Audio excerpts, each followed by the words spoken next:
Okay, imagine this with me for a second. An elderly woman, her life's already spanned decades, right?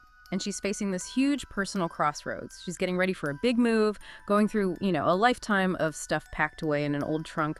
And then, tucked away in there, she finds this invitation, an invitation that just blows decades of silence wide open. Okay, let's dig into this a bit. Because that invitation, it's a direct line to these incredible hidden stories of courage from World War II in occupied France. We're drawing from the powerful story, The Nightingale.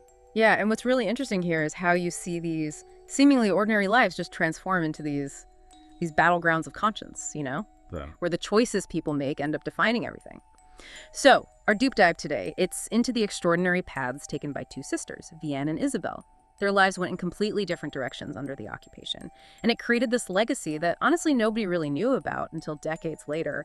We're going to explore how heroism isn't always loud and flashy. Often it's found in those quiet, really agonizing decisions. So this elderly woman, we find out pretty quickly, is Vianne. She's preparing to move, and her son, Julien, he's helping her sort through this old trunk. And that's when they find this invitation to a passeur's reunion in Paris. Now, a passeur, just quickly, that was someone who helped people escape, get across enemy lines. And this specific reunion, it's honoring the Nightingale, who is also known as Juliette Gervais. And Julien is just completely floored. This is a whole side of his mother he never even suspected existed. Exactly. It's this immediate signal, isn't it, that there's this whole family history full of untold stories just sitting there. Vianne's story, back in her village, Carrivaux. It started with this strategy of just trying to comply after her husband, Antoine, went off to war. She had to endure German officers, even high-ranking ones, living in her house. Captain Beck, then von Richter. And you can feel how this daily violation, sort of echoing the trauma her own father brought back from the Great War, it just builds up inside her. It's this quiet, desperate fight to keep her family safe. Her compliance, it wasn't giving up. It was more like a shield, a calculated one. Yeah, that's a really key point. But even with that shield, even with compliance, there comes a breaking point, right? That strategy of quiet survival, it just couldn't hold forever. The occupation got worse, and it eventually pushed her into this desperate, active resistance. We see her start secretly sheltering Jewish children our age on Georges. The danger just skyrockets, and it leads to this incredibly pivotal, violent moment. She actually kills Captain Beck to protect Isabelle. It's not some public heroic stand. It's raw, visceral self-preservation and love. Imagine carrying that weight, that secret, for decades. And then you have Isabelle. Such a stark contrast to Vianne's quiet endurance. Isabelle's path is just. It's fiery, active defiance right from the get-go. You follow her early rebellion. She sees the chaos in Paris as the occupation begins, and her decision is immediate. Join the Free French resistance. Do something. She becomes the Nightingale, the celebrated hero in a way, guiding, over 100 downed Allied airmen over the Pyrenees Mountains into Spain, almost 30 crossings, incredibly dangerous work.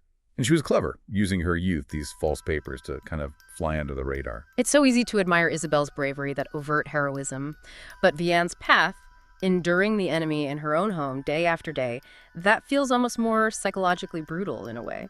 Does the story sort of imply one kind of courage is harder? Well, that's what's so powerful about the narrative, I think. It shows that courage just shows up in so many different ways, and each way has its own profound cost. Isabelle faced constant external danger, risking her life on those crossings. Vianne faced this internal, daily chipping away at her spirit.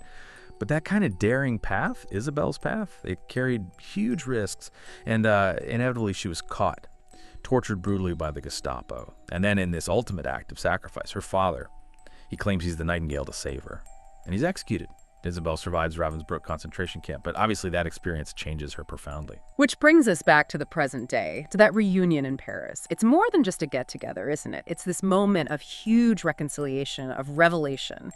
The elderly Vianne, she gives this incredibly emotional speech, and she finally tells the whole story, Isabelle's heroism, her father's sacrifice to everyone there, including her son, Julien. And for him, it's this profound moment, finally understanding his mother's hidden strength, closing that gulf between them, as the book says.